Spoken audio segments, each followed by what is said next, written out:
Հայաստանը կանգնած է ոչ միայն արտաքին քաղաքական, այլև տնտեսական լրջագույն ընտրության առջև։ Եվ մինչև իշխանությունները խոսում են եվրոպական ապագայի մասին, Մոսկվայից արդեն հնչում են առաջին բաց եւ կոշտ ազդակները։ Եթե Երևանը շարունակի ԵՄ-ին ինտեգրվելու ճանապարհը, ռուսական գազի ու ռազմավարական ռեսուրսների արտոնյալ պայմանագրերը կարող են վերանայվել։ Հայաստանի արտգործնախարարությունն արդեն հաստատել է։ Ստացել է Ռուսաստանի էներգետիկայի նախարարի նամակը։ Ըստ հրապարակված տեղեկությունների, այնտեղ խոսքը ոչ միայն գազի, այլ նաեւ նավթամթերքի եւ մի շարք ռազմավարական ապրանքների արտոնյալ պայմանների հնարավոր վերանայման մասին է։ Սա դեռ վերջնական որոշումը չէ, բայց նաեւ սովորական դիվանագիտական նախազգուշացում էլ չէ։ Փաստացի Մոսկվան առաջին անգամ պաշտոնապես հուշում է, ԵԱՏՄ-ից դուրս գալը կարող է Հայաստանի համար ունենալ շատ կոնկրետ տնտեսական հետևանքներ։ Այսօր Հայաստանը Ռուսաստանից գազ է ստանում 1000 խորանարդ մետրի դիմաց 177.5 դոլարով։ Համեմատության համար եվրոպական շուկայում նույն ծավալի գազի արժեքը մոտ $550 է։ Տարբերությունը հսկայական է եւ այն տարիներ շարունակ պահպանվել է հայ-ռուսական հարաբերությունների եւ ինչու ոչ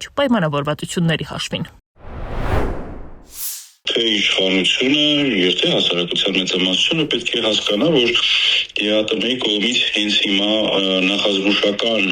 եւ որոշակի առումով քաղաքական բնույթ ունեցող, մեսիջները, որոնք որ գալիս են պաշտոնական Երևան,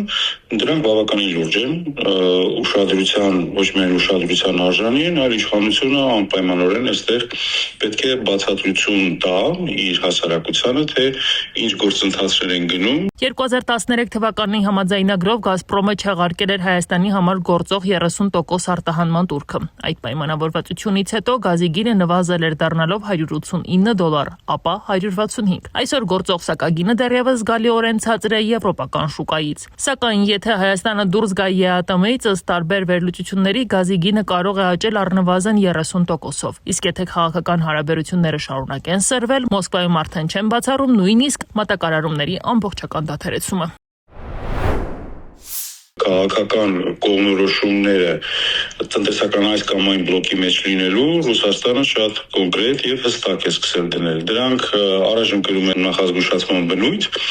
բայց ռուսները այստեղ բավականին հստակ եւ բավականին բաց են աշխատում իրենց եւ մտահոգությունները եւ փոփոխման ենթակա օրակարգերը հստակ դնելով պաշտոնական Երևանի առջեւ։ Քաղաքական հայտարարություններից դուրս հարցն առաջին հերթին սոցիալական է, որովհետև գազի գնի թանկացումը շղթայական ազդեցություն է ունենալու գրեթե բոլոր ոլորտների վրա։ Առաջինը կթանկանա էլեկտրաէներգիայի արտադրությունը, քանի որ Հայաստանի էներգահամակարգի զգալի հատվածը հիմնված է գազի վրա։ Դրանից հետո հանրային տրանսպորտը, բեռնափոխադրումները, գյուղատնտեսական արտադրանքը, ջերմոցային տնտեսությունները, հացը, կաթնամթերքը, միսը եւ առաջին անհրաժեշտության բազմաթիվ ապրանքներ։ Գազի գնի փոփոխությունը ամեն ինչի վրա ազդելու է, ամեն ինչի գների եւ որակի հայկական արտադրանքի նաեւ մրցունակության վրա է ազդելու, այսինքն մեծ համար բավականին ծանր հետևանքներ է ունենալու։ Գազով են աշխատում հարյուրավոր արտադրություններ, փոքր եւ միջին բիզնեսներ։ Սա նշանակում է, որ թանկացումը հարվածելու է ոչ միայն քաղաքացիների կոմունալ վճարներին, այլ ամբողջ տնտեսությանը։ Փորձագետները նաեւ նշում են, Իրանը կամ Ադրբեջանը չեն կարող արագ եւ իրատեսական այլընտրանք դառնալ Հայաստանի համար։ Եթե մենք հրաժարվում ենք ռուսական գազից, իսկ իրանական գազը ծավալներով ոչ իր որակով չի կարողանում փոխարինել ռուսական գազին, մենք կարող ենք կանգնել էներգետիկ ճգնաժամի առաջ։ Իրանից Հայաստան ներկրվող գազն այսօր օգտագործվում է հիմնականում էլեկտրաէներգիայի արտադրության նպատակով։ Միևնույն ժամանակ, եթե Հայաստանը խորացնի ինտեգրումը Եվրամիության հետ, Թեհրանի նկատմամբ արևմտյան սահմանափակումներն ու քաղաքական հակասությունները կարող են լրացուցիչ բարդություններ ստեղծել։ Ադրբեջանի տարբերակն էլ մասնագետների խոսքով առավելապես քաղաքական եւ տնտեսական քննարկման մակարդակում է։ Բաքուն արդեն պարտավորվել է մեծացնել գազի մատակարարումները դեպի Եվրոպա եւ լրացուցիչ ծավալներ գործնականում չունի։ Բացի այդ, նույնիսկ հնարավոր մատակարարումների դեպքում գազը վաճառվելու է շուկայական շատ ավելի բարձր գներով։ Եթե մենք փորձենք գնել այդ գազը